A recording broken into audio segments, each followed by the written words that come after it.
This footage originates from content creator Christian Durante, a YouTuber recognized for posting pranks, outdoor adventures, and videos with his girlfriend Gia. His channel tends to revolve around humorous moments, travel experiences, and discovering new destinations, while bringing his audience along for the ride. On July 20th, 2024, Christian and Gia headed out to tackle a stretch of the legendary Appalachian Trail. The plan was straightforward: stick to the path through the thick forest, work their way up the mountain, and take in the sweeping views from the summit. The day kicked off the way most outdoor trips do, with the couple eager to get into nature and soak up the tranquility around them. Early on, everything seemed perfectly fine. The trail was calm, the hike was progressing without a hitch, and there was no reason for concern. But as they ventured further into the forest, what had begun as a laid-back day outside was about to spiral into something neither of them could have anticipated, something that would stick with them long after they left. Today, Gia and I are being healthy people, right?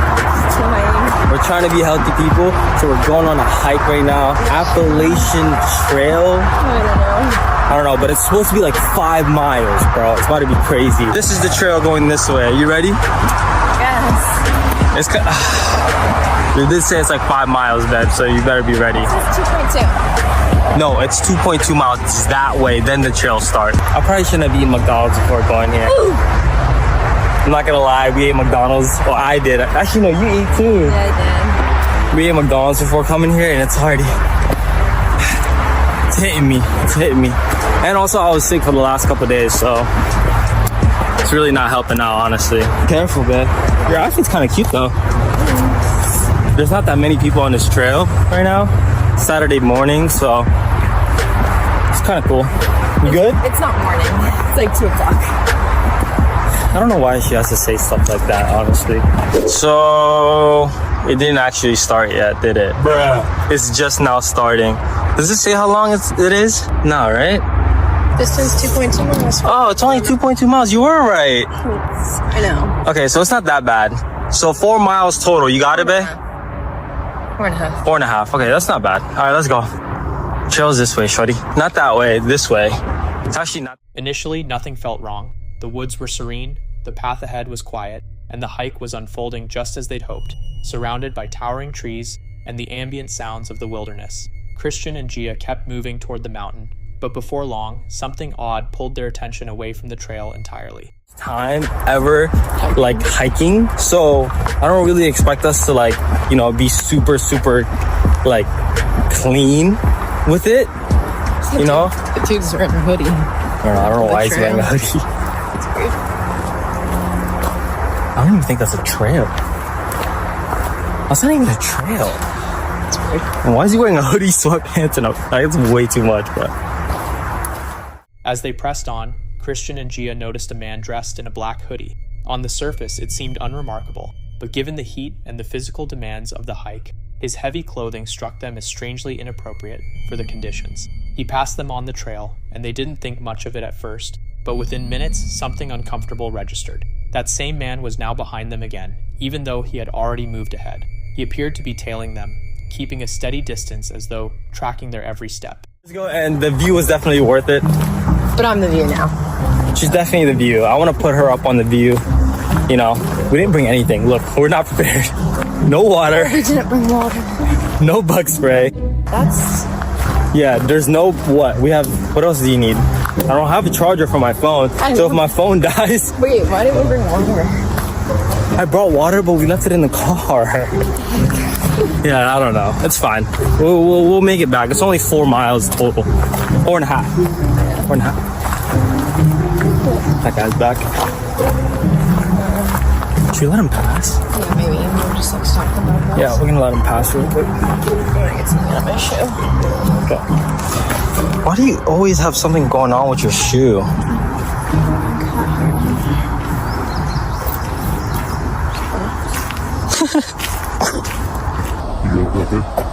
Yeah, we're good. Thank you, man. She's just taking stuff off her shoes real quick. You good? Yes. So weird. Just made a weird face. That was weird. Alright, come on, let's just go. Hopefully we see more people on the trail. I mean, we did let him pass, so maybe he was just looking out. I'm not gonna lie, that guy was mad weird. So weird.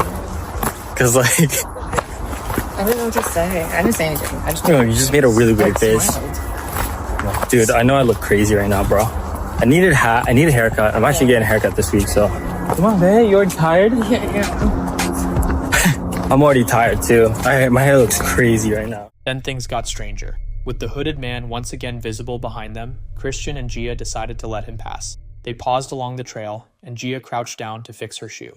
In that moment, the man stopped and turned in their direction, asking whether they were all right. Christian answered casually, telling him everything was fine. The man moved on, continuing up the trail ahead of them, but the interaction left a lingering sense of unease. Running into other people on a hiking trail is completely normal, but those encounters are usually fleeting and impersonal. Rarely do they feel this pointed, and rarely does the same person keep turning up. The timing, the repeated appearances, and the sudden direct exchange all felt subtly wrong, even without anything overtly threatening occurring. Pushing past their growing unease, Christian and Gia carried on deeper into the woods. So if he's going that way, we'll probably just go this way. Alright. That's perfect then. We lost the creep. Alright, he's not a creep. We don't know if he's a creep. Maybe he's just asking. Yeah. Moving forward, they spotted the man veer off onto a separate route, pulling further away along a different branch of the trail. For a moment, the tension lifted and they refocused on the hike. But that relief was short-lived. Within minutes, the same figure in the black hoodie materialized behind them once more, walking in their direction and maintaining a deliberate gap. He wasn't closing in, but he wasn't dropping back either. He occupied that deeply unsettling middle ground, visible enough to be noticed, distant enough to avoid direct confrontation. What made it worse was how consistent the pattern had become. This no longer felt accidental. It felt as though he was intentionally mirroring their pace, shadowing them through the trail, rather than simply sharing it. I thought he split on that trail already. Should we leave? No, we have to get to the top. I swear the trail split, and it's two different trails, right? Here, take your phone.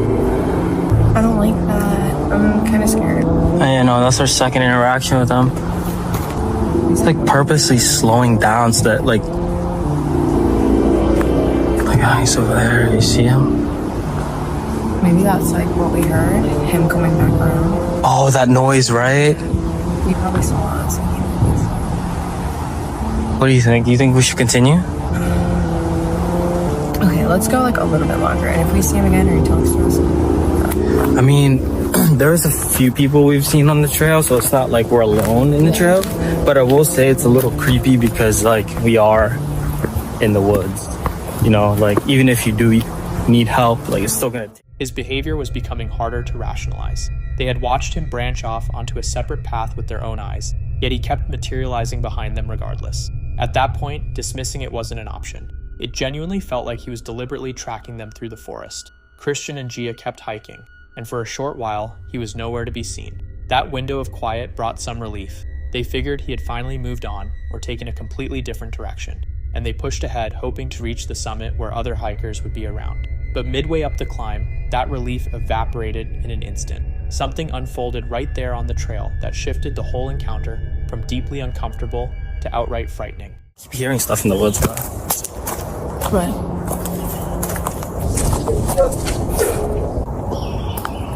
What's up, man? This is so cute. Okay. Okay, we're just... Alright, come on.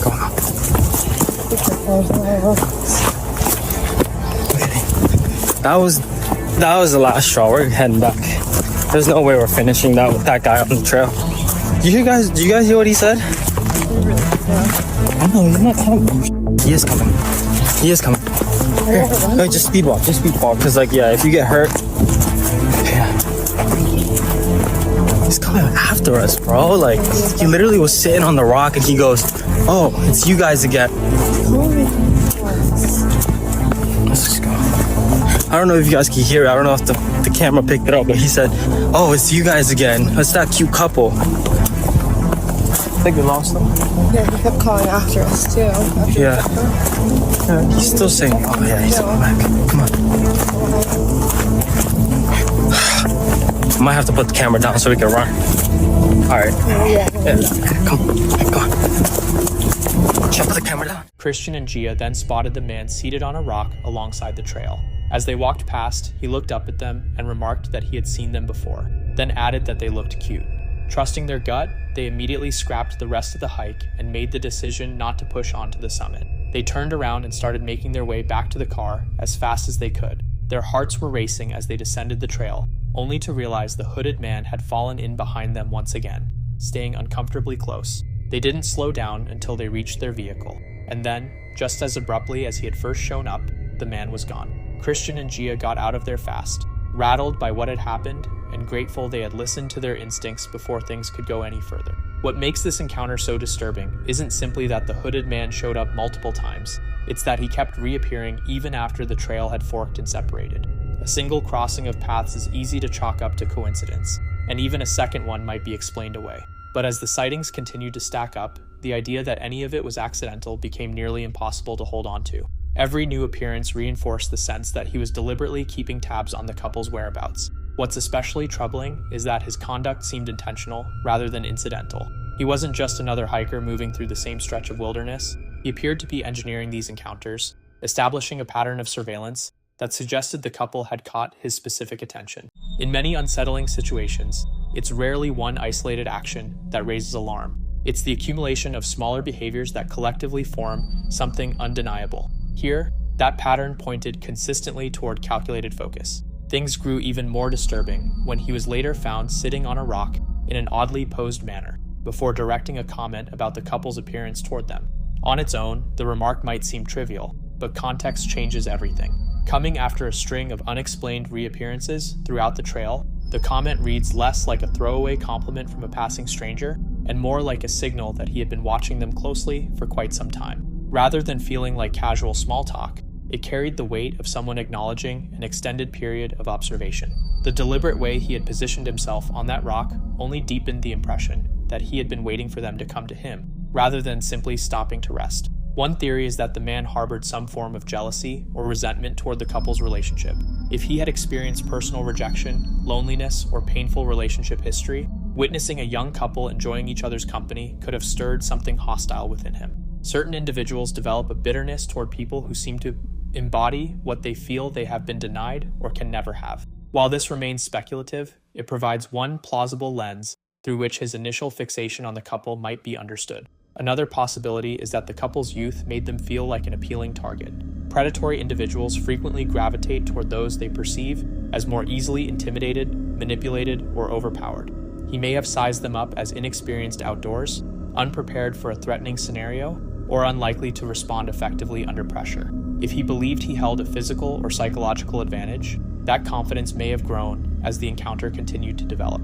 There is also the possibility that his interest was directed primarily at Gia. The repeated appearances even after the trails diverged, combined with the eventual decision to follow them back down, hints at a focus that extended well beyond idle curiosity. In such a scenario, Christian would not have been the object of interest, but rather a complication standing between the man and whatever he was after. The man may have weighed the situation and concluded that he had the upper hand physically, making him confident he could handle that obstacle if it came to that. The couple's youth may have only reinforced that perception. Also worth noting is how the man's behavior escalated in stages, rather than all at once. He didn't approach or confront them immediately. His actions built gradually. First the repeated sightings, then open observation, then a direct personal comment, and finally active pursuit. That kind of progression doesn't suggest accidental overlap. It suggests growing boldness and deliberate intent. The final chase is arguably the clearest signal that something genuinely threatening was at play. While the earlier appearances might still carry a sliver of alternative explanation, physically following the couple as they fled removes most of that ambiguity. In hindsight, those earlier moments stop looking like isolated oddities and start looking like a build-up towards something far more serious. The pursuit reframes the entire encounter, transforming it from something merely strange into something unmistakably threatening. Ultimately, no one can state with absolute certainty what this man's true intentions were, but the full picture, the repeated trailing, the reappearances after trail splits, the unusual stationary waiting, the personal comment aimed at the couple, and the eventual chase, assembles into a pattern that is very hard to write off as coincidence. Whether his motivation stemmed from jealousy, predatory calculation, a desire for confrontation, or something else altogether, The consistent arc of his behavior points toward a level of deliberate purpose that makes the entire encounter genuinely chilling. While scouting a location to shoot footage with his brand new underwater scooter, YouTuber Tucker Upper stumbled onto a find that transformed his vlog into something far more serious. How did a car get in here? Holy shit. You are absolutely kidding me that I just found this. There's no fucking way that somebody just... What? Bro. You're lying. I gotta... Dude. What? Dude. Stop. Stop. This is unreal. There's a fucking car in the lake. There's a full-blown car in the lake. I have to go investigate. A police matter. Discovering a car nearly completely swallowed by the lake was unsettling on its own, but what really got to Tucker was the mystery of how it had wound up there at all. Super gnarly. This is like a park, but you're not supposed to drive back here. Although obviously they have trails for quads and dirt bikes like everywhere in New Jersey. It's like a designated reserve, basically. Okay, Riders Against Development. So they want to keep this area undeveloped, basically. Whew. I could not even imagine how they would ever get from this road all the way to over here. Wait until you see this. This is... As the reality of the situation set in, Tucker decided to send his camera underwater to investigate. How deep? Wonder how deep this actually is. Oh shit! Oh shit! Oh! I'm gonna have to come back. But there's a car right there. Unbelievable. I'm just wondering, like, why else would you dump a car in a lake all out here in the middle of the Pine Barrens unless it was connected to some kind of criminal act? And why would you leave your license plate? How could you be so stupid to leave your license plate on the car? I wonder if I should just, like... No, you guys can see it. It's not really that,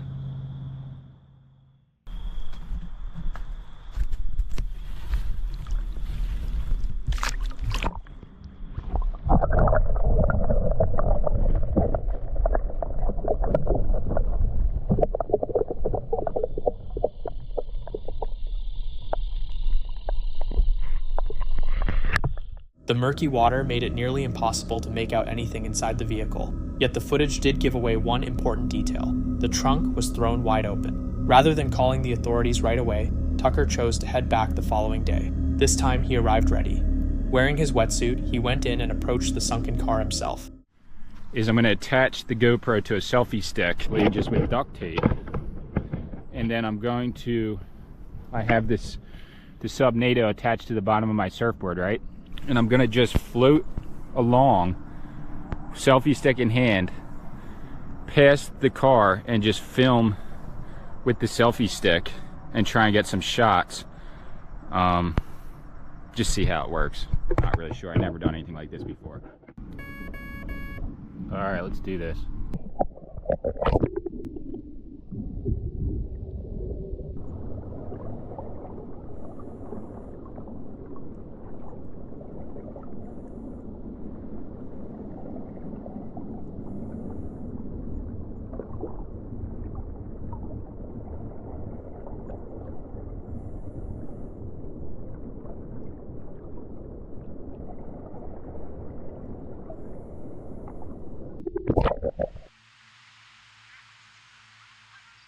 After getting the footage he needed, it was time for Tucker to notify the authorities. 911, where's emergency? Hey, this is not an emergency. I was told to call from EHT dispatcher so that they could get the location of where I am, basically.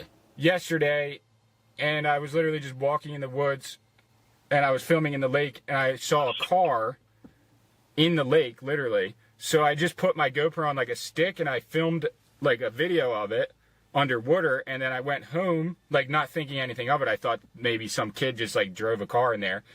And then I went and showed my wife, and she was like, yo, this is really weird. You should just call like the police because this is not right. So then here we... Is it a car in the lake? There's 100% a car in the lake, yes.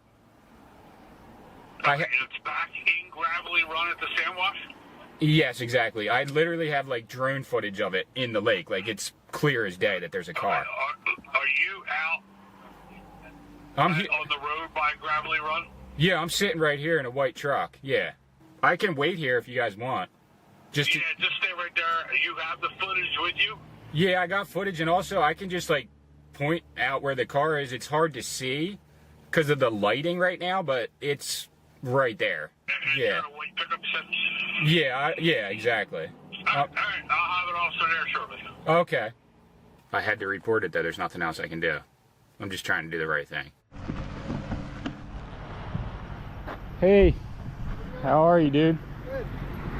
Fine. James, but James. everyone calls me Tucker. Okay. But I can just show you, Yeah. I guess, yeah. I walked around the lake and I saw a car in there and I was like, this is crazy, dude. So I filmed it with the GoPro. Okay.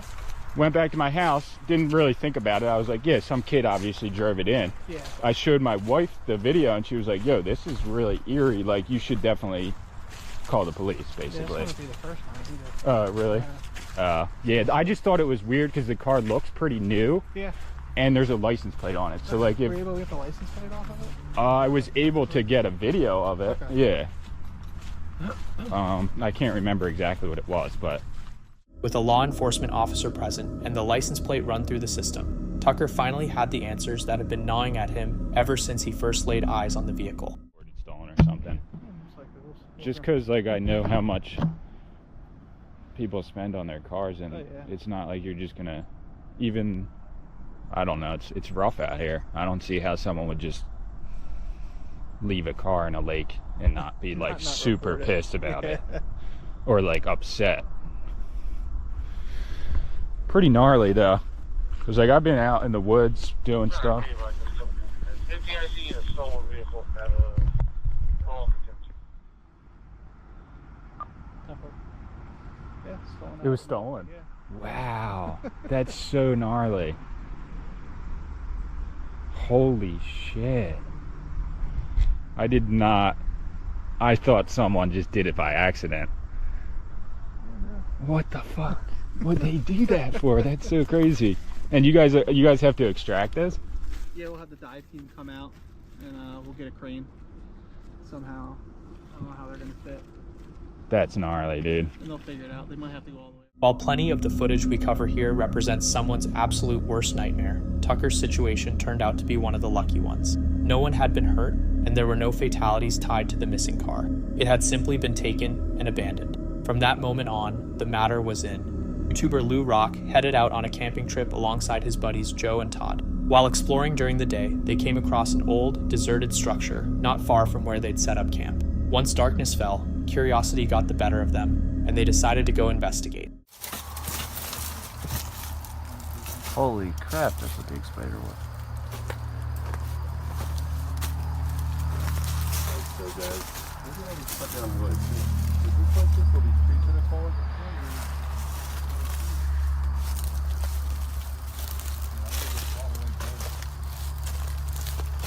You know what's crazy? This place is hardly held up by anything. Look at that. Yeah, that's what I was looking at. There's not much. No. This could come down at any time. Oh my god, I just heard something over there, dude. Dude, I just heard something over that way. Somebody talking? No, like somebody walking and snapping. Yeah, we heard stuff walking all around us, bro. Are you serious? Yeah, over that way.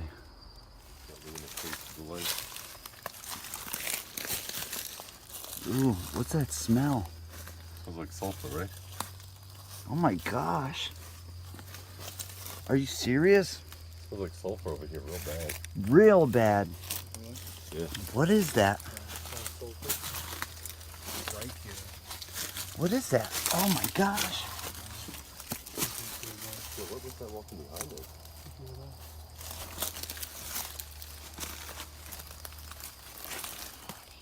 chills. Got chills all over. Put something right around it.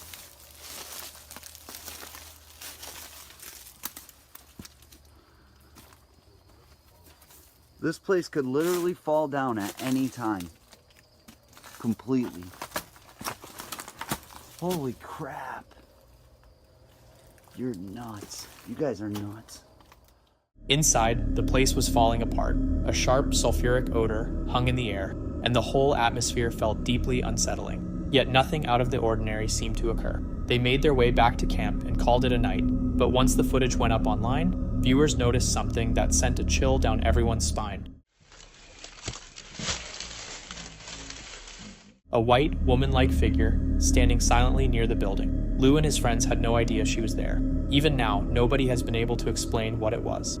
The man behind the YouTube channel Wild Happiness documents his experiences surviving in some of the most unforgiving corners of the wilderness. His content largely revolves around fishing, hunting, and living off the land, deep in remote terrain. In this particular video, shot toward the tail end of winter, he took his snowmobile deep into the taiga, covering dozens of miles before finding a suitable place to make camp. He captured the whole setup process on camera, clearing away snow, getting his tent raised, building up a wood pile, and getting everything in order for a night completely isolated from the outside world.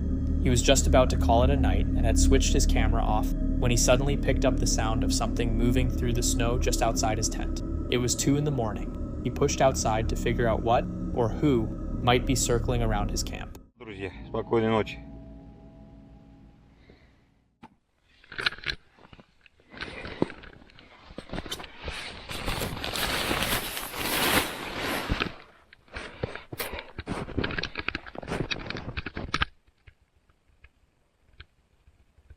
Короче, друзья, блин, я же слышу.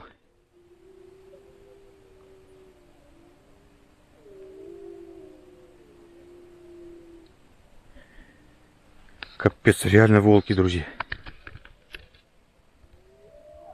Во-во-во, прям вообще хорошо слышно.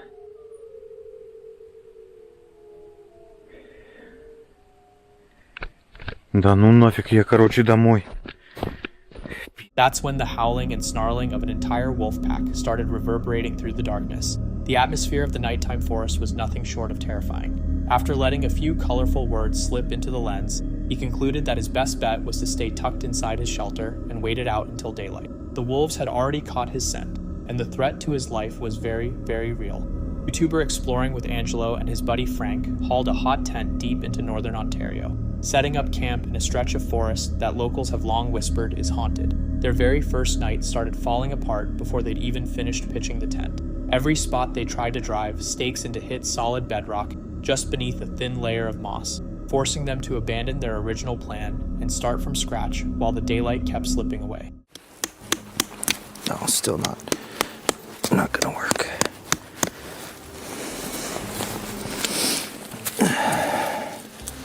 Well, it'll stay. It's not like it's gonna blow. Yeah. And like you said, we'll weigh down whatever we can. Yeah. Cool. Let's do it. Just gotta remember not to fall on them. Yeah, and also just don't reef on them because you're just literally stabbing into rock at this point. Okay. Yeah. Okay, so first 2 done. Now the other door. Yeah.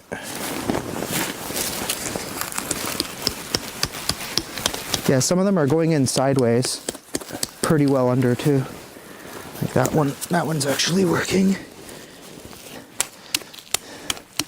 If it blows away in the middle of the night, I guess we up. Yeah, this is like not going in. Not good.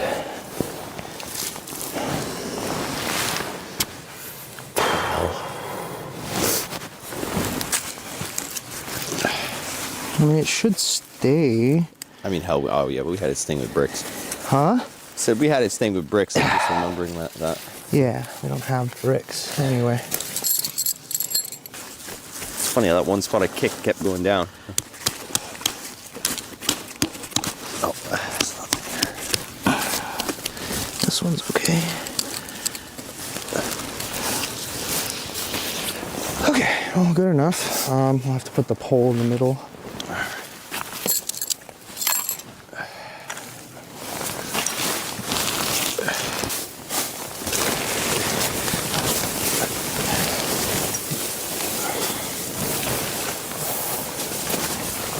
I guess I'll stand here for now. Yeah.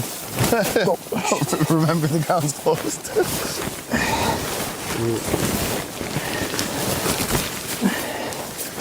This is gonna really suck. Okay, let me try and tighten some of these. This might not work. Yeah, I know.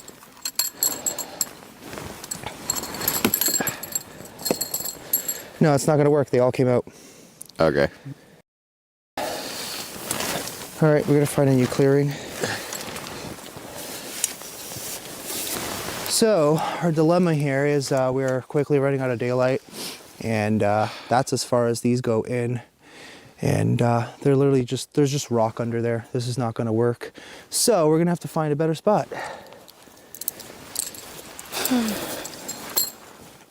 That's exactly how it played out. Several hours after nightfall, the two were pushing through the woods, searching for firewood, when they came across a strange clearing where the snow simply hadn't settled. No footprints, no explanation, just bare ground in the middle of a dense, frozen forest, with the air moving around it like something was there. Perfect clearing. Oh yeah, you're right. Yeah. Right? That's odd. It's like just this one spot that the snow doesn't fall. Oh, it's like it's man-made. Like, how is everything cleared specifically through here? I don't know. Wait. Then, seconds later, something caught their eye between the trees directly ahead. A faint, sourceless shimmer that vanished the moment either of them tried to look straight at it. I don't know.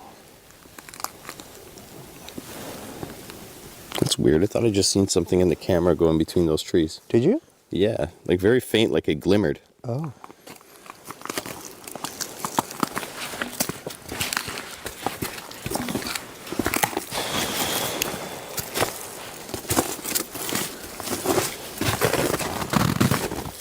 So we know for a fact the moose come through here because, like I said earlier, there's plenty of tracks. What do you think you saw, though? It was like right here. It glimmered somewhere right here. Like right at this tree that we're standing in front of. Oh. Yeah. Odd. That was the weird thing. Yeah. Or shimmered, glimmered, whatever you want to call it. Damn, it's getting fucking cold out here. Back inside the tent, they tried the spirit box. The first thing it gave them back stopped the conversation cold. What's that supposed to mean? Killed me. Killed me? Who killed you?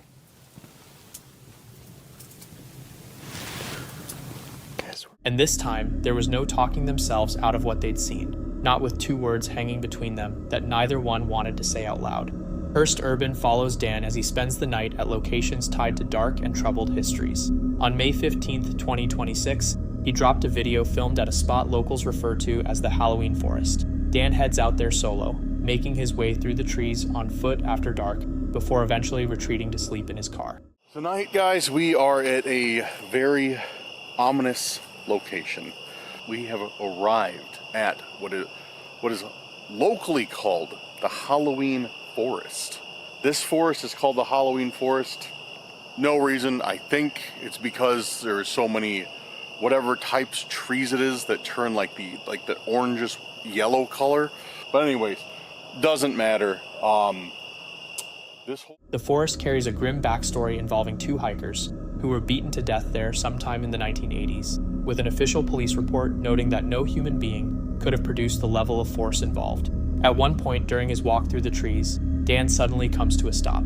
From the direction he had just come from, he picks up a sound that can only be described as laughter. It doesn't sound like anything an animal would make. Did you hear that? That literally...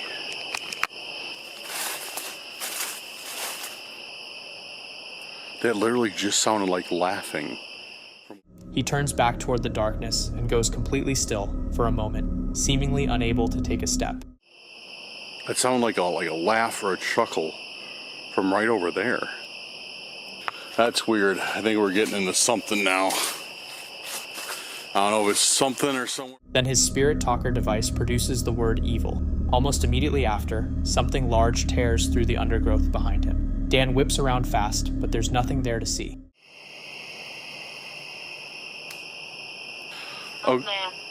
Alma. Okay, explain to me, guys. Explain to me why we get evil and then something makes a giant... The device then outputs the word movement. It's the sequence that makes this so unsettling. Evil, then the crash, then movement, almost as though the device was providing a live commentary on the events unfolding around him. What did you just say? Movement. Evil. Something moves, and then movement. Past midnight, Dan is sitting alone in a clearing when the laughter drifts out from the tree line a second time. The device speaks the word throw. Within seconds, an object comes flying out of the woods and hits the ground close to where he's sitting. He stands up and walks over to check what it was. Throw. Oh! That was definitely something being thrown. That was okay.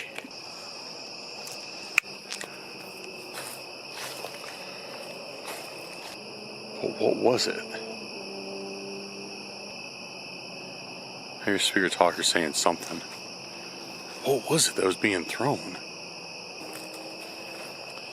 That was not some type of BS coincidence.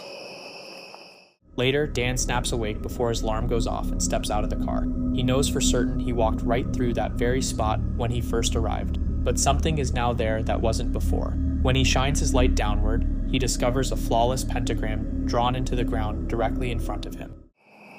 Yeah, this was not here when I went to bed. This was, yeah, because I walked over by that tree that's right over there.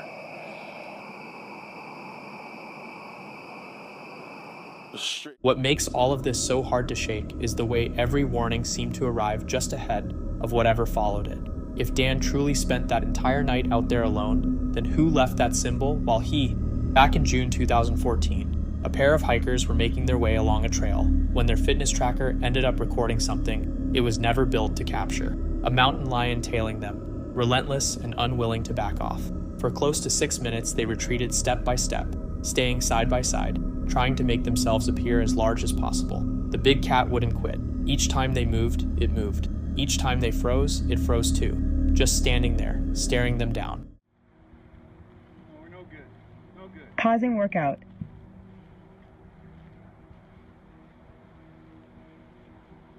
No way, man. We're not good. We can't do this.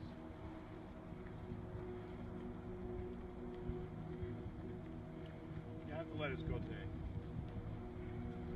For the buffalo. You have to let us go.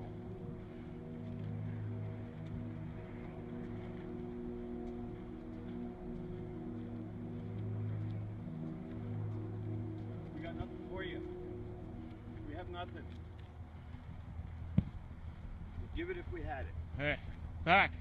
Stay. That's it. That's as far as you're going. Stop. Stop. Right now. Stop.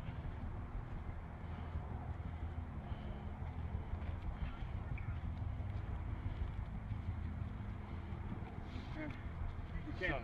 We can't. Get together, Greg. Get us together. We'll look bigger together. We can't, man. We can't. Just stay together. Stay together. We can't. Stay together. Right, stay together large. Let's back away from them. Let them go actually go by. Yeah. I'll smash them in the head Yeah. with this rock. Hey! Go on. Go on your way. Come on. Good.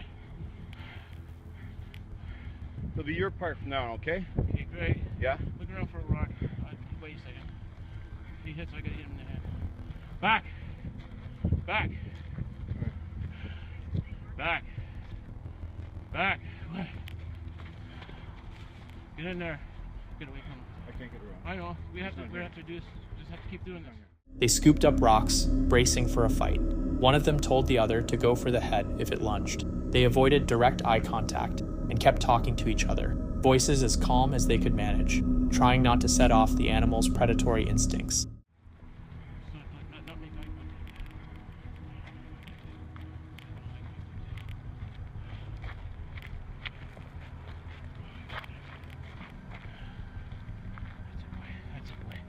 That's it, boy. Come on. Let us have our way. Let us go. Boy. Get up. Get back. Get together, Greg. We gotta look like. Let us go. Stay together. As long as we look like that. Good. 2 rocks up. Let us go. Let us go. Don't be looking like that. Come on, Rich.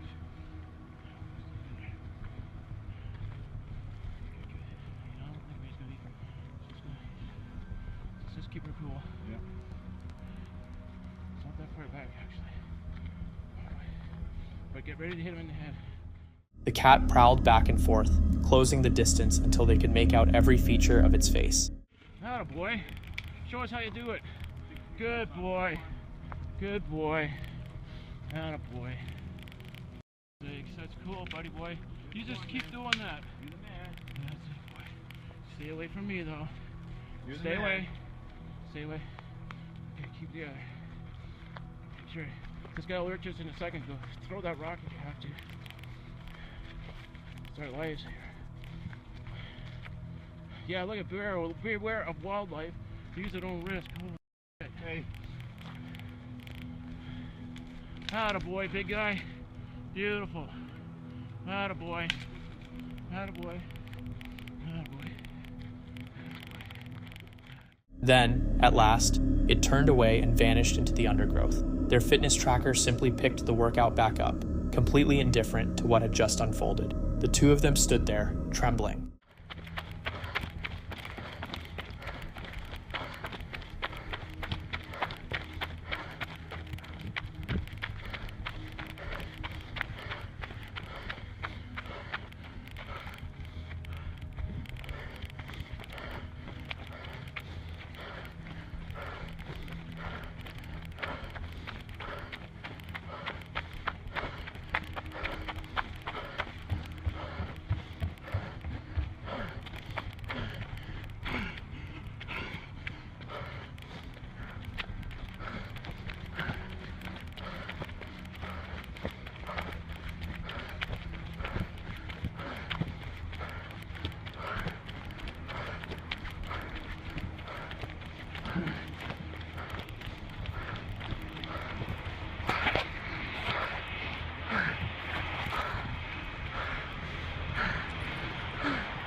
Pausing workout.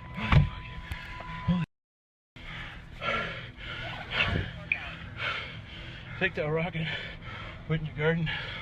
Right. Okay, we gotta make a phone call. The real question is, how long had that animal been shadowing them before they ever realized it was there? And what would have happened if only one of them had been on that trail? Johnny Hayes is the man behind Florida Boy Johnny, a channel that covers everything from RC racing to backcountry camping. He usually keeps the vibe pretty easygoing, but a trip he took back in October 2021 would put that attitude to the test in a serious way. What began as a straightforward camping outing with his girlfriend Danielle escalated into a genuinely life-threatening situation that ended with law enforcement involved. And honestly, the whole thing felt off right from the start. When Johnny and Danielle arrived at their intended parking spot, they found an old truck sitting right in the middle of it. There we go. There's somebody down here already. Uh-oh. That's kind of spooky. It's spooky. What are we gonna do? Well, he's parked exactly where we need to be. Of all places. Dick. Stumbling across a random vehicle out in the middle of nowhere when you're expecting total isolation, that's the kind of thing that plants a seed of doubt and makes you wonder if you should just cut your losses and head home. They decided to push forward anyway, because a little weirdness never stopped a camping trip, right? Well, as it turns out, the weirdness was just getting started. We're currently trying to find the actual trailhead. Yeah, everything's overgrown. Everything is wet. You want to update us on what has happened within the first 20 minutes? Well, the straw from Dad's camelback fell out, so he lost some water. Mine was on my hiking bag, and something punctured it. So then I lost half of my water. And there's spiders like. After roughly 2 miles of fighting through what Johnny describes as Spider City, they finally approached the campsite. He put the camera down to begin setting up, and that's the exact moment this peaceful getaway took a sharp and terrifying detour. Can you hear me? We're heading back the other way.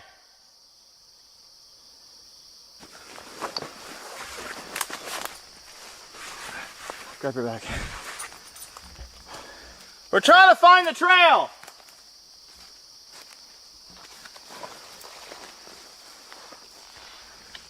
We're heading back the other direction.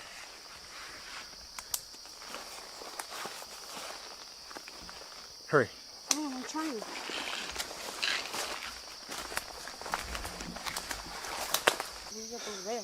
So we just got shot at. We were, and I just stopped recording, but there is somebody deep in the woods that direction. Shot what sounded like a 22. Hit a tree about 2 feet away from us. And we were finding a spot to set up. We had just set our bags down. I set the camera down after I stopped recording, and a bullet, 22, whizzed right above our heads into the tree that we were standing next to. So I yelled out to him, whoever it was, got no response. Yelled out several more times. We're not talking about a hunter popping off rounds somewhere in the distance. This bullet struck the tree right beside them, no more than 2 feet over their heads. A margin that small is the difference between a scary story and a tragedy. Now, I can already hear some of you saying it was probably just a hunting accident, maybe someone who mistook them for an animal. But here's where that theory falls apart. Johnny had a bright orange backpack on. In the hunting world, orange is the universal signal for human presence. No seasoned hunter sees that color and pulls the trigger. And beyond that, the shots were far too close and far too deliberate to chalk up to carelessness. Johnny shouted toward the shooter again and again, trying to establish contact and make it absolutely clear there were people out there. He got one response back, but couldn't understand what was said. The silence that settled in after that was somehow even more unsettling than the gunshot itself. They called the police immediately, and you can hear just how shaken Danielle was as she relays their situation to the dispatcher. My name's Danielle Hogan, but the person you'll be calling is Johnny Hayes. My boyfriend's wearing a black shirt and tan jeans, and I'm wearing a tan shirt and blue jeans right now. And then he has an orange backpack, and I've got a gray one. Okay. She's having people come out here. Like on foot or what? I don't know. Oh, she said that she's gonna have people come out here. Whoever this was, they had to have known where we were the whole time. One of those shots landed right above our heads in the tree that we were standing by. And essentially, we're right here. The round hit about right here. The officers told them that their location was too remote for anyone to reach them in time. They were completely on their own, forced to hike back out through the same stretch of woods where someone had just fired in their direction. Every single footstep of that trek out must have felt like walking with a bullseye on their backs. When they finally reached safety and connected with police in person, the officers put forward an explanation that somehow managed to be both a relief and deeply unsettling all at once. As far as like hunting season goes, there's a whole bunch of stuff that just opened up yesterday. Yeah. And this whole area, the whole trail area. Yeah. It's you can hunt on it. Okay. And stuff. I grew up in Pennsylvania. Our hunting season starts a lot earlier out there, and general rule of thumb is we don't really go into the woods after the 15th of September because that's when everything opens up, and you got to deal with the cityots, and you got to deal with the people from Jersey. Yeah. I'll go down. I'm gonna see if I can make contact with someone. I saw a blue truck down in one of the areas. So what do you think really went down out there? Was it some reckless hunter who somehow overlooked a bright orange pack and the sounds of two people talking? Or does this feel like something more deliberate? Maybe someone who considered those woods their territory and wasn't interested in visitors? Drop your thoughts in the comments below.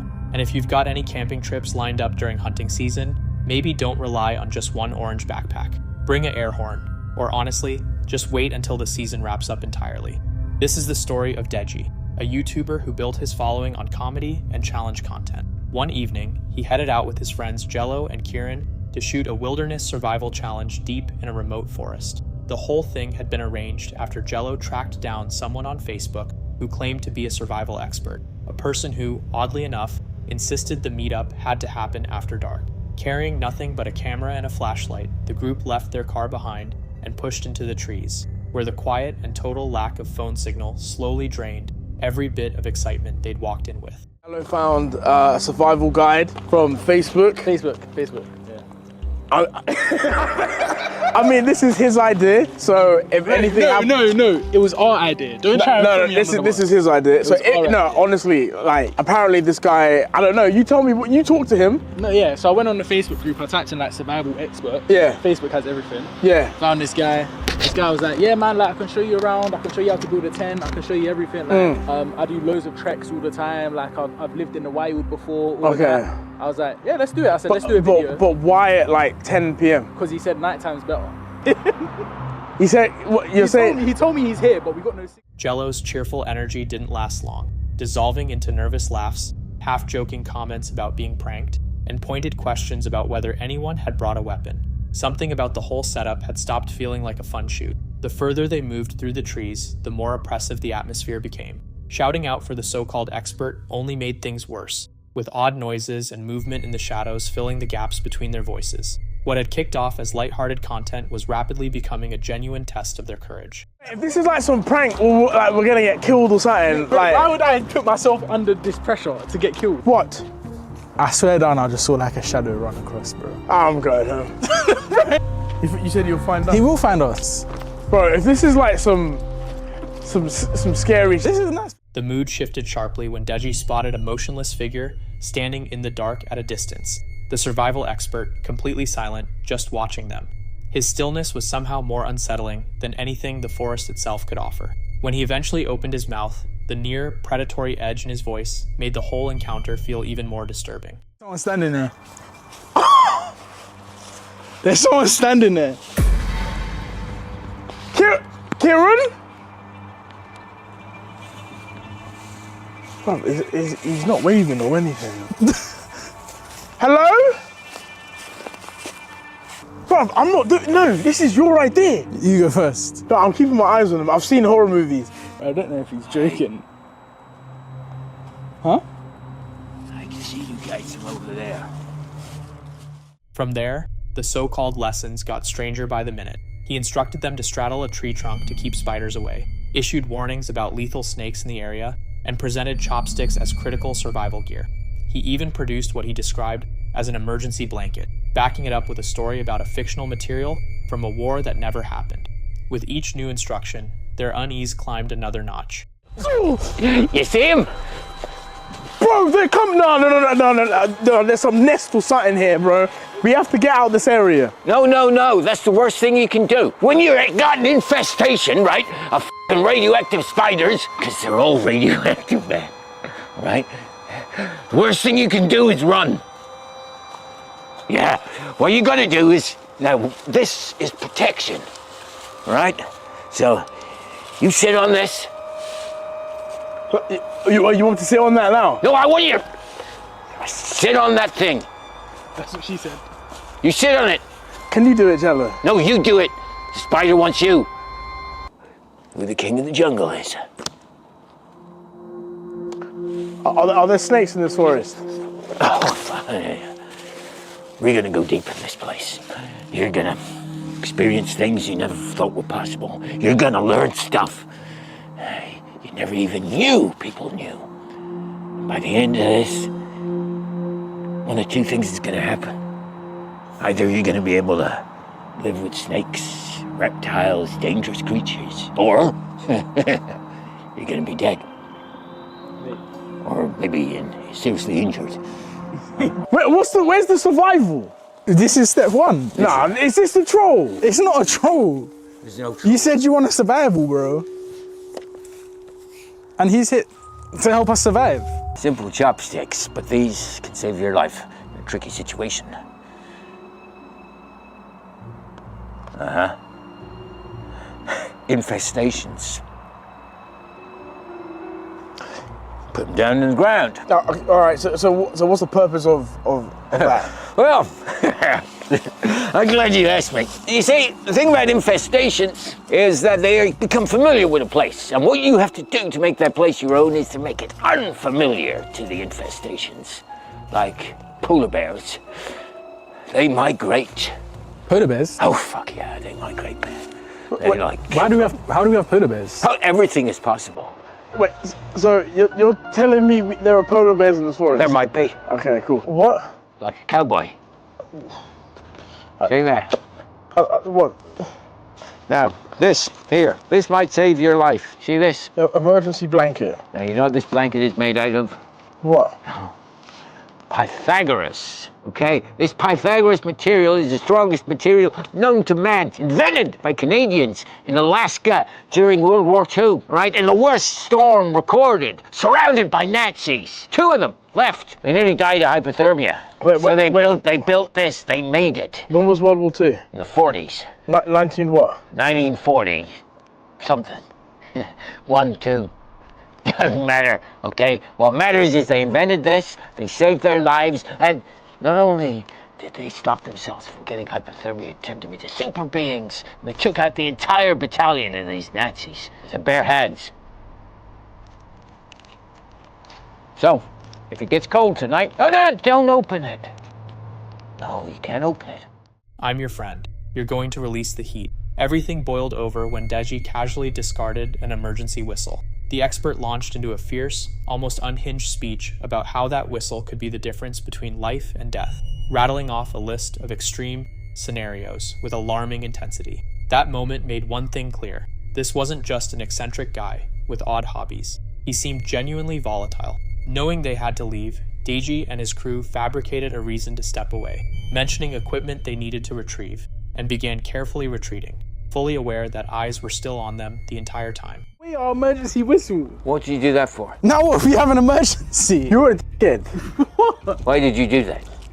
I'm sorry. It's Well, you better go find the whistle. Yeah, go find the whistle, boy. Yeah. Take your torch. I'm swinging, bro. I'm swinging. Why? I'm swinging. Why? I'm swinging. We're in this together, bro. We're in this together. Find the whistle. All right. You don't seem to understand the brevity of the situation here, okay? If we get lost, if you fall over, you break your leg, snap your spine, okay? Get raped by a polar bear, whatever, okay? And we're trapped here, okay, with no f***ing help. And there's a storm that comes in, and there's thunder, and lightning striking down all over the place, and we're surrounded by these f***ing insects that are trying to kill us, all right? And our only way out of here is the whistle. You threw away. Wait, Kieran.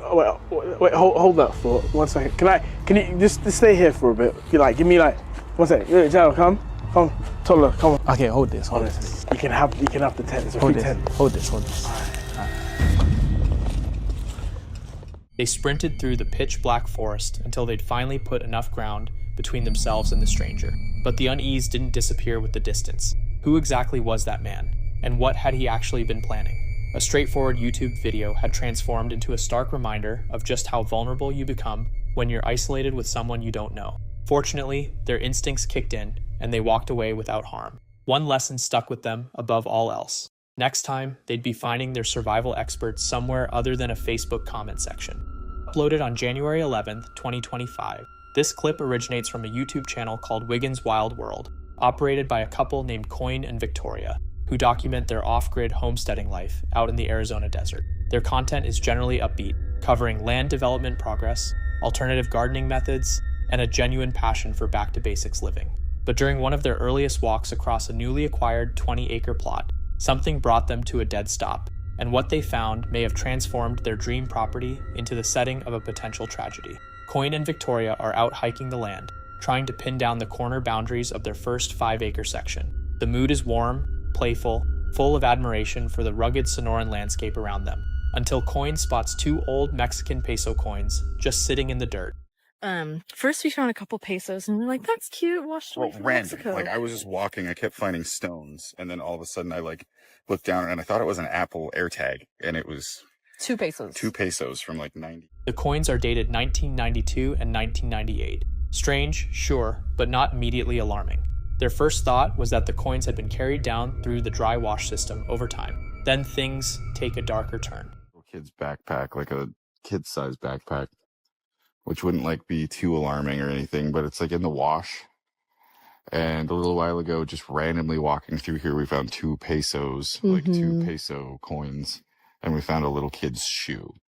So I'm like, hopefully somebody's stuff got accidentally washed down from the wash, but I really, really hope we don't find like something gruesome in the area on the new property, because that would suck pretty bad. Yeah. You know, because we are so close to the border. Like, there's a backpack, a shoe, and some monies. yeah, I really hope we don't find some person or persons that We're trying to make their grand escape. Yeah. Oof. Oh. Victoria comes across a child-sized Puma backpack, old, half-buried, and visibly torn apart. The front pocket is shredded in a way that doesn't suggest ordinary wear. Close to it, they find a small child's shoe, sun-bleached and crumbling, but there's no mistaking what it is. What makes it genuinely unsettling is that all 3 items, the coins, the backpack, and the shoe, are clustered in roughly the same spot, beneath a large tree near what looks like a pack rat's nest. And then comes the bone. Over here, right? Yep. Yeah, right there. And I'll show you the bone. So it would be different if it was just the shoe. So we found a little kid's shoe, we found a little kid's backpack, and we found this bone under that tree. Who knows, though? Sorry, buddy. Those are deer bones? Hopefully. Hope so.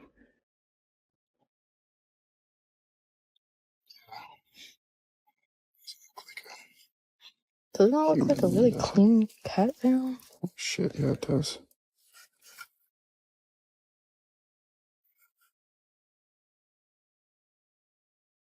It's long, smooth, and slightly curved, possibly a femur, small enough that it could belong to a child, though whether it's human or animal remains unclear. Victoria immediately raises the possibility that it might have come from a little kid. Coin, rattled but trying to keep himself steady, nervously jokes about not wanting to stumble onto a crime scene on their brand new property.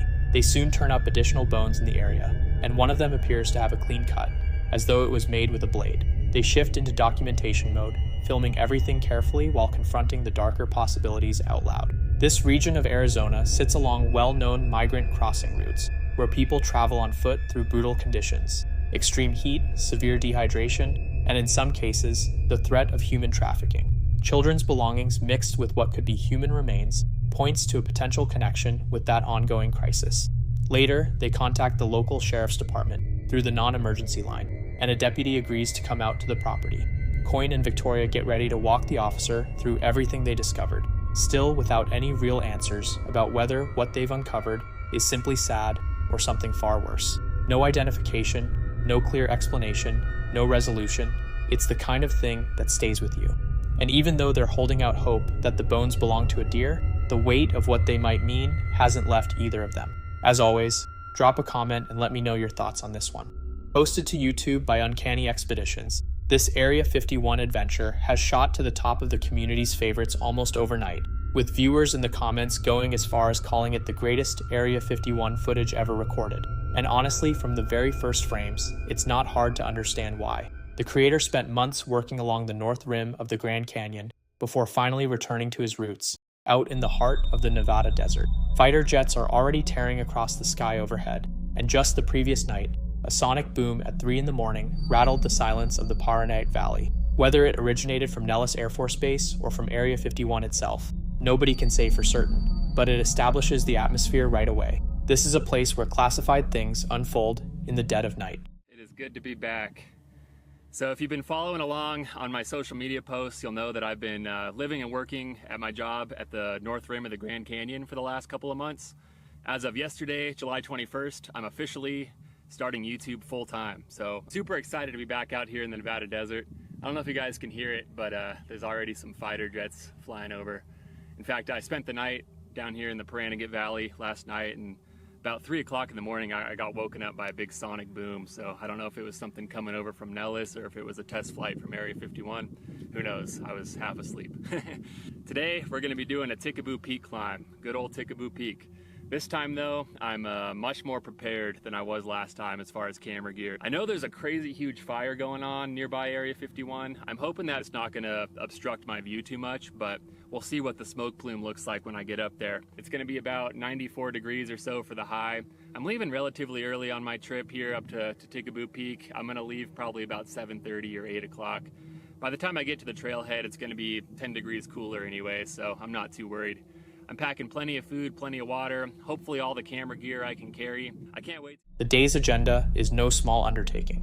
The goal is to summit Tikaboo Peak, the closest legal overlook of Area 51, remaining since the government absorbed Freedom Ridge and Whitesides Mountain into the restricted zone years ago. Temperatures are expected to hit around 94 degrees down below, though it'll be cooler at elevation, and the air already carries that familiar blend of creosote and jet fuel. Getting up Tikaboo is no easy feat. After miles of punishing 4x4 trail and a grueling scramble up a barely visible path, the summit finally reveals itself, topped with a small weather station and an unobstructed sightline straight across Groom Lake. The effort is brutal, but what greets you at the top makes it worthwhile. With the camera locked onto its target, the lens pulls back the curtain on the restricted world below. All right, well, I've officially made it to the summit of Tikaboo Peak once again. I got the good old weather station right behind me. Wave hi to the camo dudes. Or give them the finger, your choice. I have a couple of these stickers that I made up several months ago, and I'm gonna leave them in this geocache box. Whoever finds them, shoot me a message.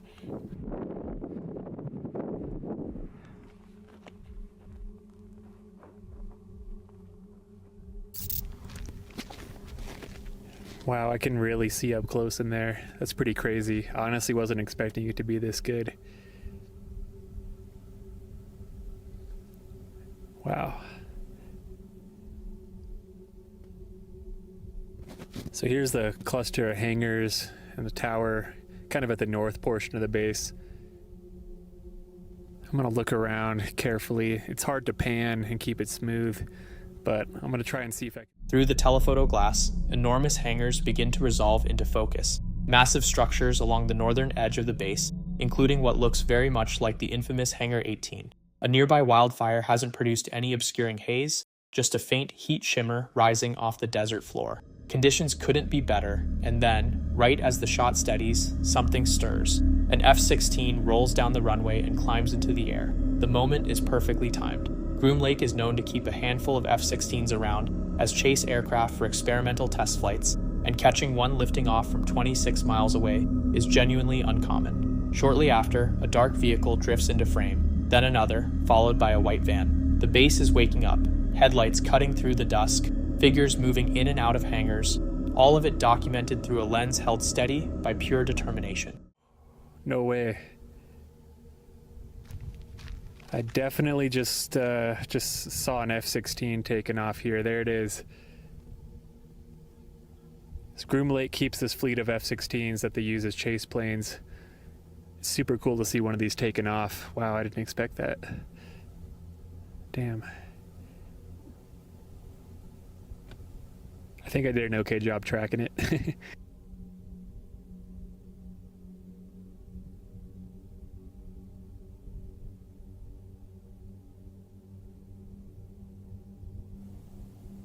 I definitely see some vehicle traffic. I see a dark colored, relatively large vehicle moving towards the right-hand side of the frame there. It's starting to get dark. They're turning lights on. And that means from here on out, the quality hopefully will be consistent, but I suspect this camera is not going to do super well in low light because it has a tiny sensor. Hope we got more movement there on the right. Looks like a white van or box truck. Even with the camera's modest low-light performance, the footage remains impressive. The level of detail is remarkable. Radar dishes, trucks, tower outlines. Everything feels almost within arm's reach. There's even a camo dude encounter. A white pickup rolling slowly along the perimeter road near the gate. almost certainly part of a shift change. There's no ambiguity here. Someone down there is aware he's watching. As darkness fully settles in, attention shifts to something particularly unusual. A bright glow on the horizon, rising from somewhere behind the base. It builds in intensity, flares brilliantly, then fades and disappears entirely. Cross-referencing the map puts that glow somewhere around Area 12 or Rainier Mesa, a region historically associated with Cold War-era nuclear bunker complexes. After I'd been looking at the base for a while, I noticed this really bright light that kind of overwhelmed my night vision. It appeared on the horizon behind the base from my perspective.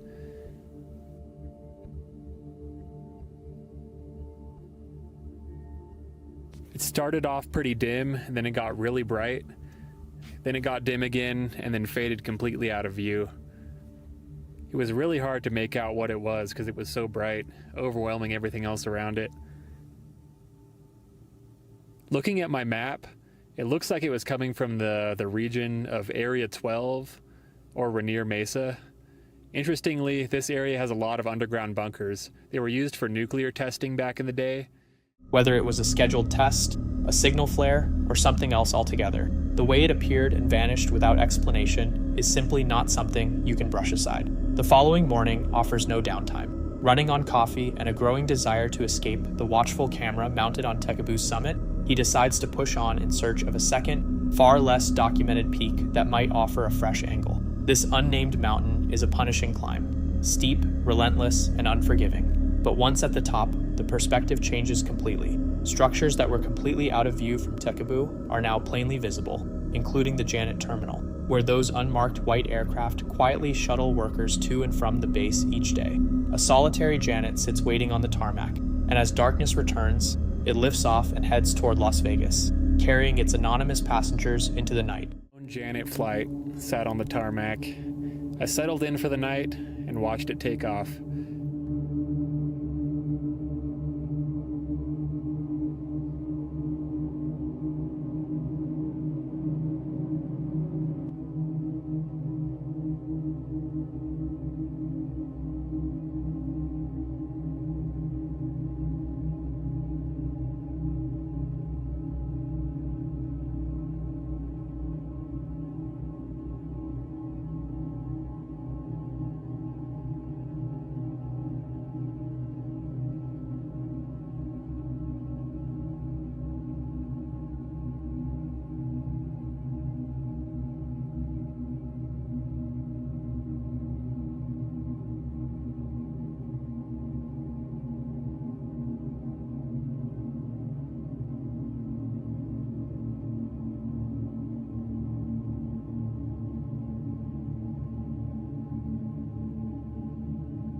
Well, the last Janet flight ascended into the air, making its way towards its terminal in Vegas. It's not difficult to see why so many people are already calling this one of the finest Area 51 videos on the platform. It isn't just the footage itself, as remarkable and hard to come by as it is. It's the entire approach, the commitment, the solitary figure hauling equipment across ridgelines and through the dust, constantly chasing a sharper view. And as that final aircraft fades into the darkened sky, the implication is unmistakable. He's coming back, and the next time around, maybe one of those hangar doors will finally swing open. What did you make of this footage? Night's opening video features Catherine Gregory, a Pacific Northwest content creator who documents everything from solo wilderness trips to group truck camping and outdoor cooking across some of the most stunning terrain in the continental United States. She's the type who can turn a camp stove meal into something worthy of a restaurant review and make a downpour feel like atmosphere. But not every unsettling encounter originates from the wilderness itself. Sometimes the threat strolls directly into your campsite, wearing a fishing vest and carrying a head full of bad intentions. The footage is real, and here we are, June 7th, 2026, Baker Hole Campground, just outside West Yellowstone, Montana. My favorite camps here in the greater Yellowstone area. I've been here many times. This is the Baker Hole Campground. We enjoyed some ice cream in town at the Haagen-Dazs ice cream shop. You don't see many of those around. and that was yummy. We took a little walk and drive around town, and now we're back here at camp. There have been thunderstorms almost daily, and I'm looking in front of me and there's definitely some thunderheads. I don't know whether they'll produce any rain or not tonight, but we are going to make a yummy dinner later, so hopefully it doesn't rain.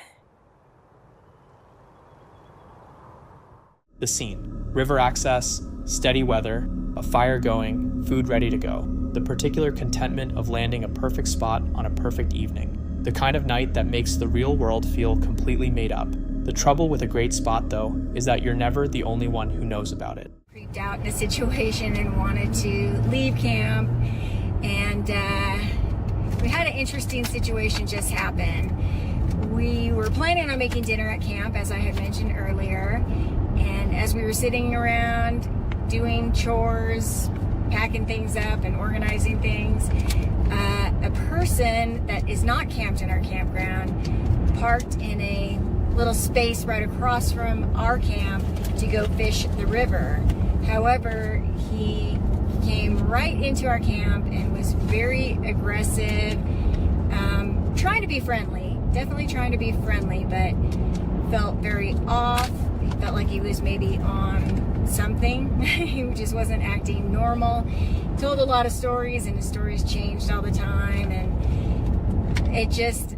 He shows up under the pretense of fishing, parks directly across from their site, never once moves toward the river, and instead walks straight into their occupied camp. Then he just plants himself there. Story after story, each one shifting, each one contradicting the last. He finally fished in the river after he talked to us for about 15-20 minutes.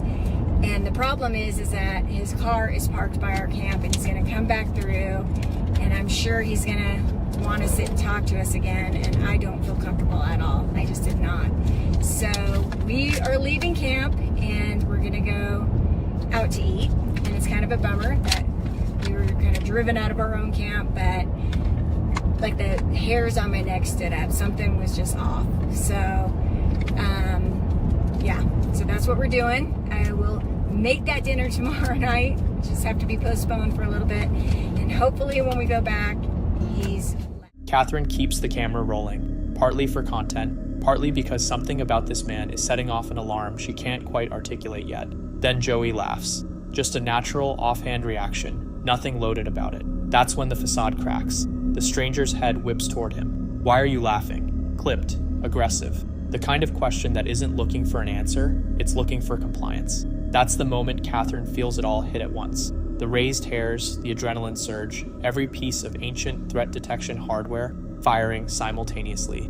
And here's what makes it worse. His car is sitting right next to their camp. Even if they manage to get rid of him now, he'll be back from the river eventually. A second confrontation is basically inevitable. They exchange a look and start breaking everything down. Dinner left behind, fire surrendered, just gone.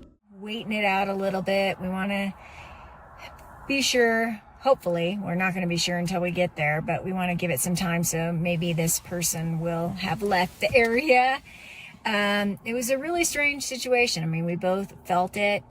There was a time that he said something and Joey kind of laughed, and he's like, "Why are you laughing?" And it was one of those things where he was coming off as a friendly person, albeit way over the top and not in a good way, I would say. But I felt like he was also volatile. Like if you said something that just by that remark alone, like, "Why are you laughing?" that maybe he could have the ability, he might have the ability to snap and go the other way. So we were just talking about it here. Inside the truck now, working through it with that strange, trembling sharpness that only surfaces once the adrenaline starts bleeding off. It didn't take long for the picture to come together. That laugh had been a test, and the expected answer was fear. The man was volatile, unpredictable, someone capable of going from small talk to something dangerous without any readable transition. They made the right move. Still, they were hungry, out of their spot, and unsettled in a way that a change of scenery wasn't going to solve. The stranger cleared out at some point during the night. Car gone, site vacant. They returned the next morning to collect their gear properly, then pushed north through Gallatin Canyon. Dinner happened a day late. The sense of ease took considerably longer to come back. It's the human variable that catches you off guard sometimes. Not wildlife, not weather, not being out there alone. Just one guy radiating bad energy with no particular place to be. Personally, I think I'll be gravitating toward backcountry sites with no road access going forward. The YouTube channel Welcome to the Woods UK made his way out to his woodland property in March 2024, after spending weeks dealing with an unwanted visitor repeatedly trespassing on his land. A trail camera had vanished entirely, having been completely removed from the tree it was strapped to, and drone footage had revealed a mysterious figure moving through a clearing where nobody was supposed to be. Anyone that's been following the channel, especially recently, will know that I've had some sort of intruder in this wood. I'm on the south side of the property today at the furthest point. I've been through the woodland checking on my trail cams. Last week I did have one trail cam go missing. Can't find hiding a hair of it. Not even the strap was left on the tree. So that's just come up missing. It's almost as if someone's unstrapped it and took it with them, like, 'cause obviously they've been caught out or something. All of the other trail cams though are still in situ. So stick around. I've got a great deal planned for this video, so I have actually got a couple of experimental things that I want to try. I do want to try and set up that sort of dummy camp a couple of 100 yards away from me whilst I'm set up in a stealthy camp, and I'll have my night vision binoculars trained onto where the camp is. Just put a little cob light or something inside and see if anyone does pass by, because that last camp that I did have was pretty chilling.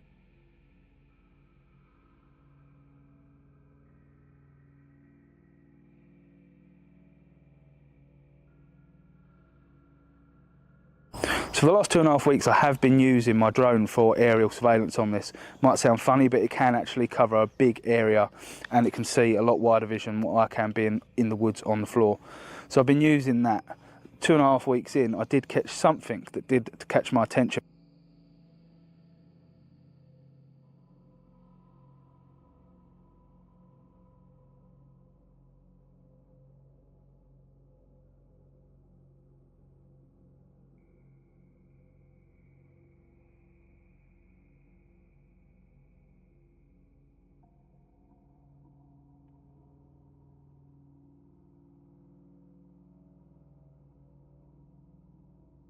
So we are at the big cabin, some 4 miles away from the other bit of woodland that you have been seeing. It's quite nice to get away from that bit of woodland, to be honest with you. The last few weeks just staring at trail cam footage, drone footage, and the bits of footage that I did get at night time of whatever it is or whoever it is that is creeping about at night in there. So the drone footage was concerning in the fact that there shouldn't have been anyone else in the woodland. You can quite clearly see some sort of figure of a person walking from one side of the clearing to the other. I don't seem to have any recognition that the drone's there.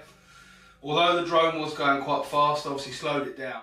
He came up with a plan. Set up a decoy camp roughly 120 yards away in an open clearing, with a small light placed inside to draw the intruder's attention. The idea was straightforward. Lure the trespasser in and frighten them off once and for all. In that area, we've had all that problem at that woodland. It was left in the comments of the last video, and I thought it was a pretty good comment, to be fair, to set up a decoy camp couple of 100 yards away from where I'm going to be stealth camping, and then basically keep an eye on it with night vision equipment and hit the record button if it's needed. Unfortunately, the stealth camp does mean no lamb steaks, no cooking, no making cups of tea. It's just going to consist of an old Tesco sandwich, some flat Pepsi Max. So yeah, I'm all set up now. I didn't want to give it away where I was camping, so I didn't film too much, but I'll spin you around and show you what I've done.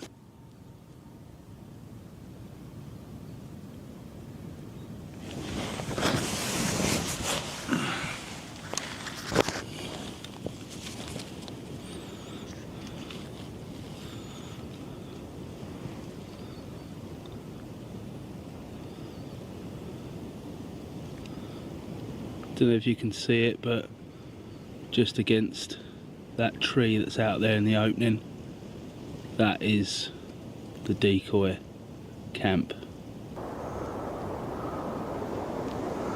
I'll show you exactly where we are with an arrow.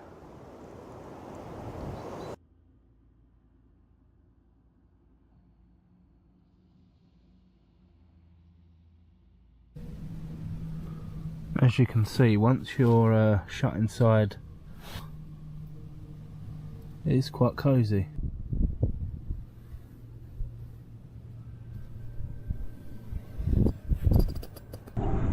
This is just a test on the decoy, which is a good 100 20 yards off the edge of the woodland. So that tree is 97 yards. Keep getting false readings from the laser on the rangefinder hitting the grass.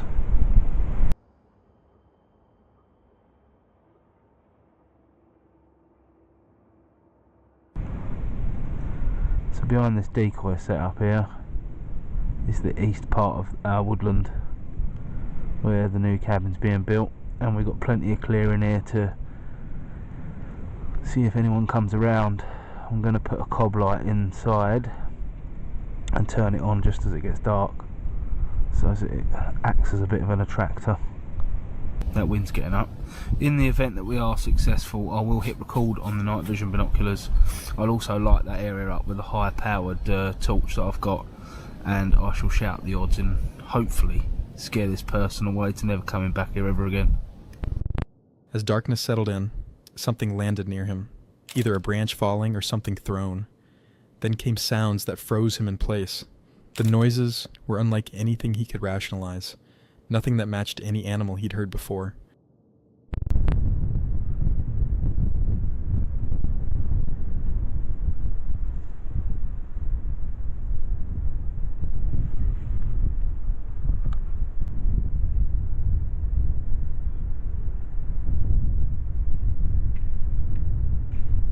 If that was a stick that's fallen out of that tree or something was thrown. I'll have to replay the footage, but I'm not sure whether a branch fell out of the tree or something was thrown at that.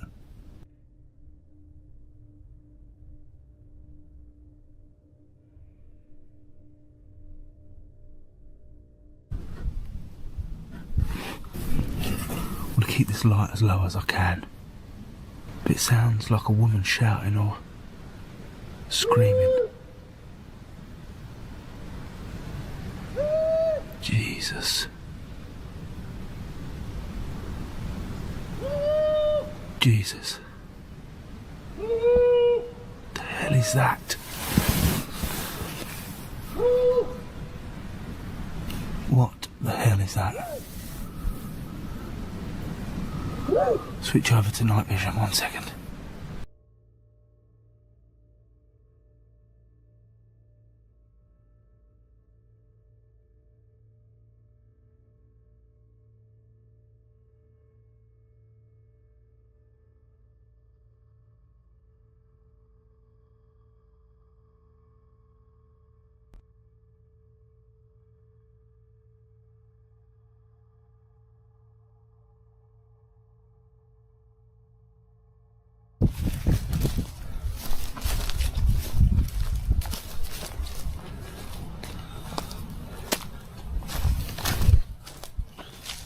Well, I must say I have no rational explanation for what the noises were last night, but that was where it ended. There was no more noises or anything like that, thank God. That's not to say there isn't a reasonable explanation for it. It might be an... He couldn't come up with a single explanation. The noises cut out just as abruptly as they had started, leaving him with absolutely no answers about what had unfolded out there in the dark. Whatever the cause, it wasn't enough to put him off returning. He was already making plans to head back out and spend another night there, this time with a proper setup, rather than crouching in a corner and bracing himself for something to step out of the shadows. Volker Herhold is a South African survivalist who makes a habit of sleeping in places where the local fauna can genuinely end your life. Leopards, buffalo, the full menu of apex predators. Most sane people would glance at a site near Kruger National Park and hit the accelerator. He unpacks his gear. Let's get into it. It's June 23rd, 2026. Deep winter in South Africa, the Clary area, just outside Kruger National Park. All these dark clouds here, it feels like summer.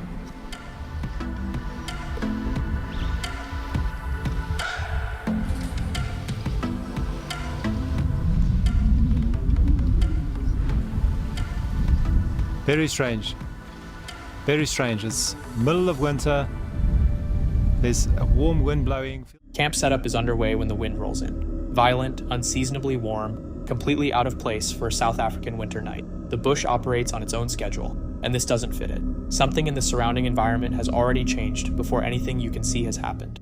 I really wanted to do that because if the wind picks up tonight and that tent pin is broken, we'll stick right through the tent and the tent might collapse. So Brand new.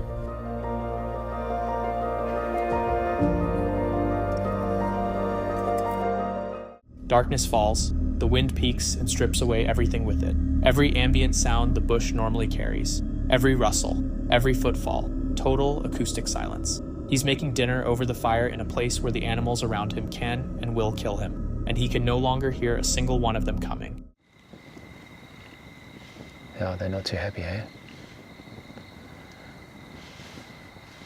And that's where that leopard walks. That's right here. So, yeah. Just keep an eye out for that.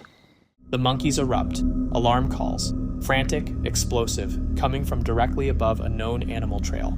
Out here, that sound carries one meaning. Something that kills is nearby. Whatever triggered that response is big enough to set off that reaction and is actively moving through the area around his camp. Most likely a leopard. He can't see it, he can't hear it over the roaring wind. He just knows it's out there.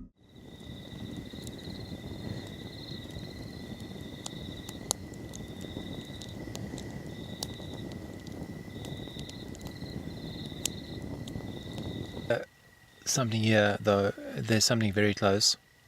I'm gonna sleep under the stars now. Not really. Under African skies, in a tent. You can say it that way. But until later, if I hear anything, I will obviously record it, even if it's just audio. But for now, I'll see you tomorrow. Good night.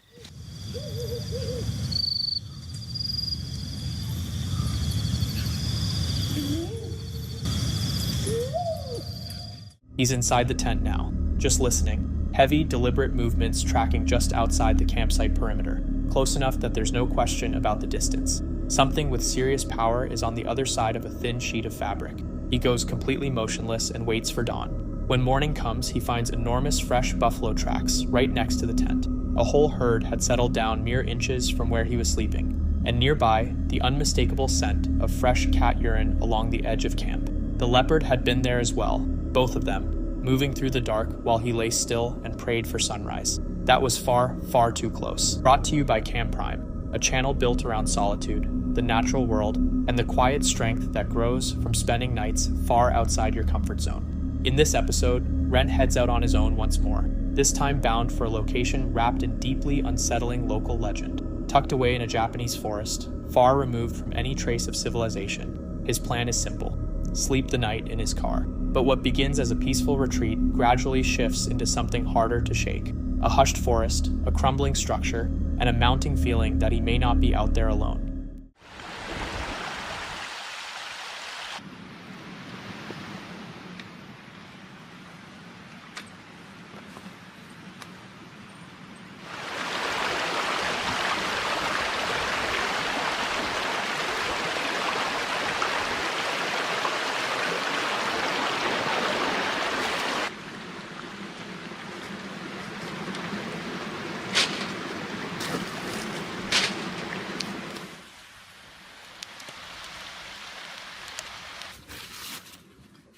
With his setup sorted for the evening ahead, Ren eases into the night over a quiet cup of tea, letting the surrounding stillness wash over him. The forest feels calm, draped in a gentle quiet, at least for now. He watches the last of the daylight drain away, shadows spilling across the trees as the landscape's soft beauty gives way to something colder and harder to name. After eating, with full darkness settled in, Ren tucks himself into his car and puts on a horror movie, The Blair Witch Project. It's almost too on the nose.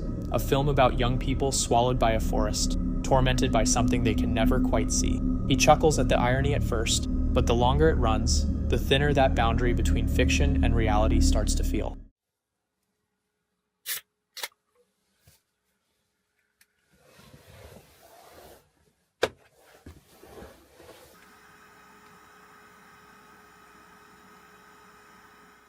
The doors are locked, and the woods outside haven't moved. Yet that slow, creeping sensation of being observed begins to take root. Ren tries to keep himself steady, fussing with his pillow arrangement and turning down the lights, but the unease is already there, quiet and persistent, chipping away at his sense of calm. When the film finally wraps up, a new problem presents itself. He needs to step outside to use the bathroom. What ought to be entirely unremarkable suddenly feels like anything but.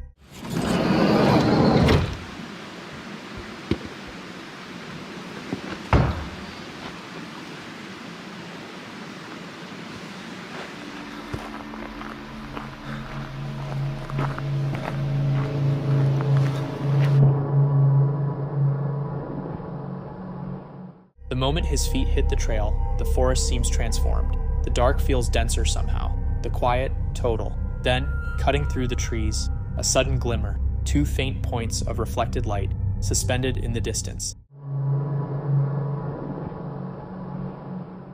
They have every appearance of eyes, fixed on him, perfectly still, and Ren doesn't linger long enough to find out for certain. He spins around and heads straight back, hoping the camera caught whatever that was.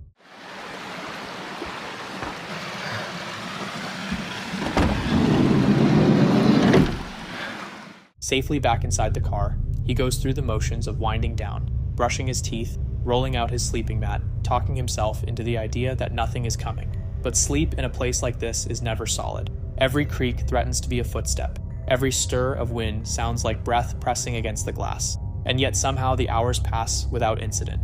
No knocking, no strange sounds, just an unbroken silence. Morning eventually arrives carrying a gentle stillness of its own. Sunlight filters down through the canopy in pale ribbons. Birds reclaim their perches, and the dread of the previous night begins to feel like something distant. Ren takes his time putting together breakfast, assembling a sandwich from leftover cabbage and croquette, but the image refuses to fully leave him. Those 2 luminous points hanging in the dark. Even now, he can't offer a clean explanation. So what do you think was out there? A harmless animal passing through, or something altogether different, lurking just past where the light reaches?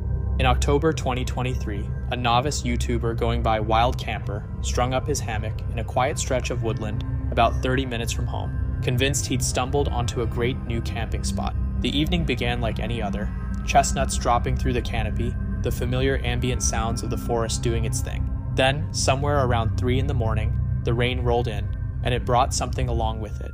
I'm actually sitting back in my car now. It's 4 o'clock in the morning. It was forecast to be dry all night long, and 3 o'clock it just started hammering it down with rain. That's not the issue. I sort of fell asleep to the sound of chestnuts crashing through the trees and hitting the deck, and it's the same sound every time, sort of crunch, crunch, crunch, crunch, thump. After the rain started, I could just hear, and I know these are deer, muntjac, badgers, squirrels, whatever, but some crashing around that got... And every time he shifted in his hammock, footsteps would crunch closer through the undergrowth, freezing the moment he moved, but never retreating. But didn't run away. So I'd expect if there was a deer or something, I'd hear it run off.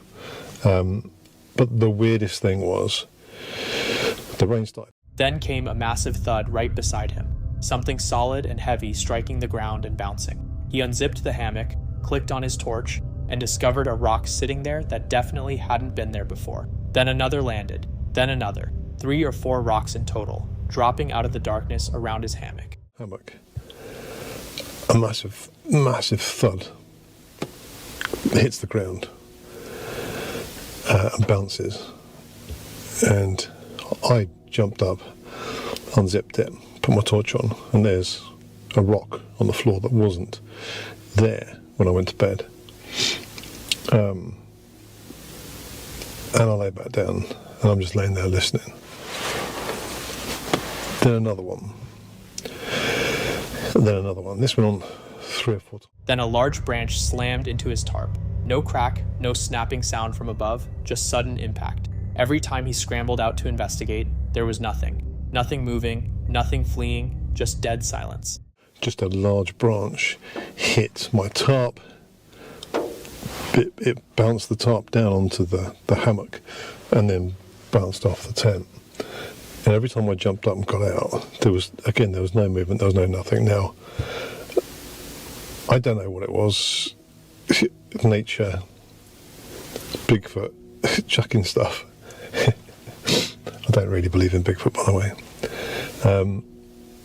And I understand that, there's a lot of wild creatures out about.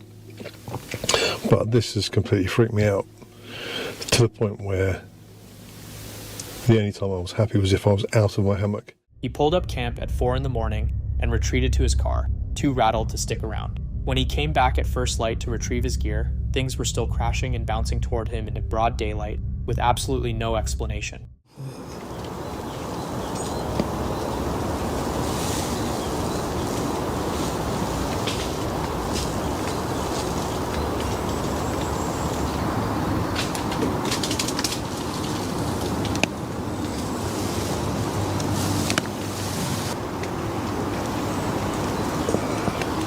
I don't like it here. I'm getting packed up. Stuff the bacon walls.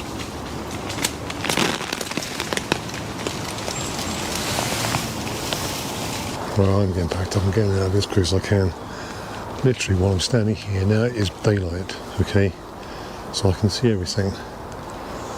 I'm under my tarp, packing up my quilt, and there's this crash behind me, and literally, this doesn't land coming down. It bounces towards me. It hit the floor, and was still rolling towards me.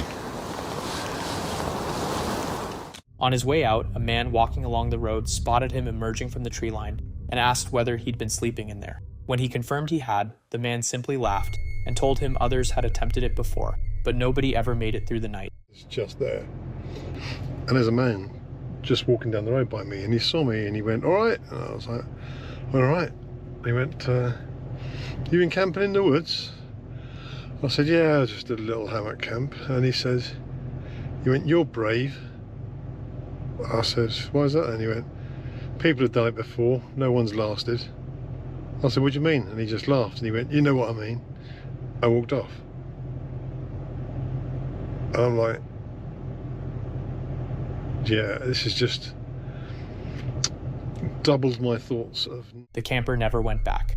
A solitary hiker had set up camp deep within the raw, untamed wilderness of the Kagalagadi. Unlike your standard campsite, there were no fences, no barriers between you and nature, just the land in its most primal state. That night, the stillness was absolute, until low rumbling growls began rolling through the darkness. A pride of lions was close, moving right through the camp.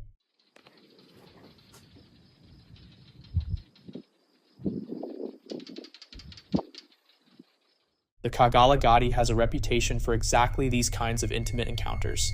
Out here, you're not shielded from the wild, you're living inside it. And without question, this camper knew full well what they were signing up for.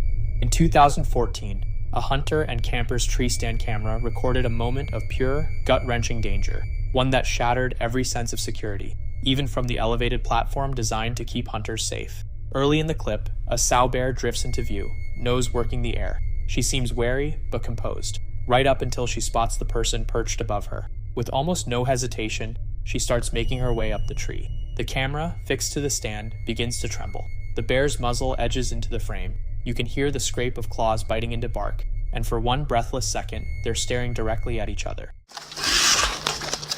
The bear holds that gaze. Then, gradually, she turns and descends back down the trunk. She made the choice not to follow through. The hunter walked away fortunate that her interest faded when it did, because if it hadn't, this story could have ended in a very different way. The following clip comes from the channel Sam's Core. It's January 23rd, 2013, and deep in the remote, densely wooded wilderness of eastern Oregon, a man was making his way home on foot at around 11 at night, surrounded by nothing but massive trees, bitter cold, and an eerie quiet.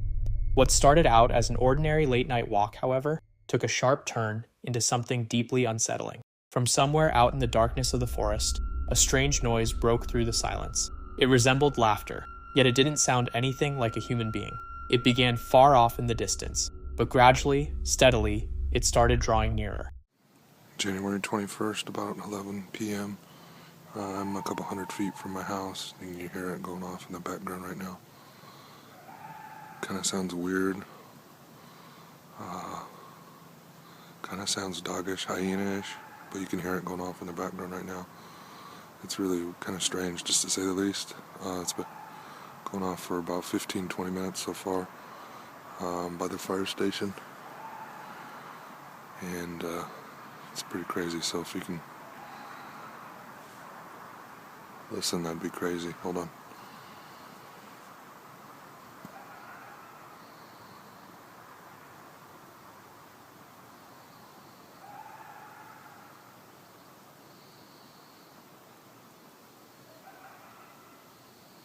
I mean, that almost sounds like laughter.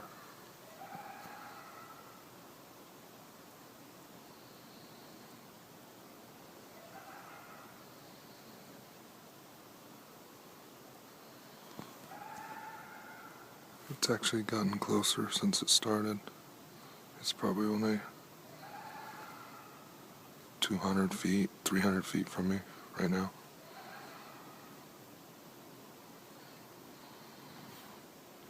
I don't know what it is or what that is going off right there. You can hear it.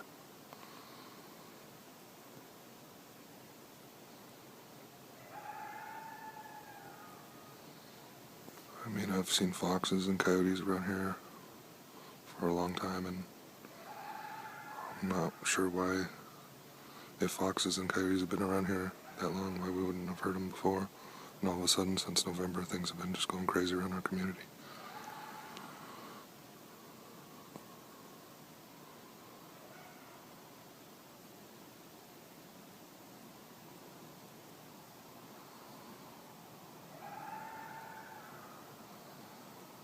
Pretty sure my friend who's doing a documentary on Bigfoot will enjoy this footage.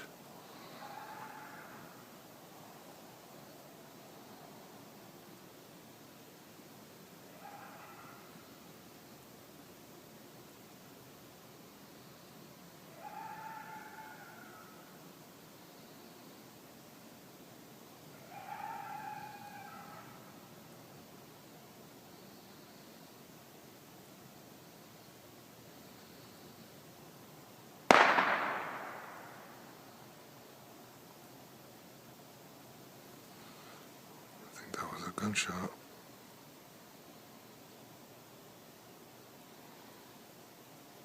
Somebody just shot over into the woods.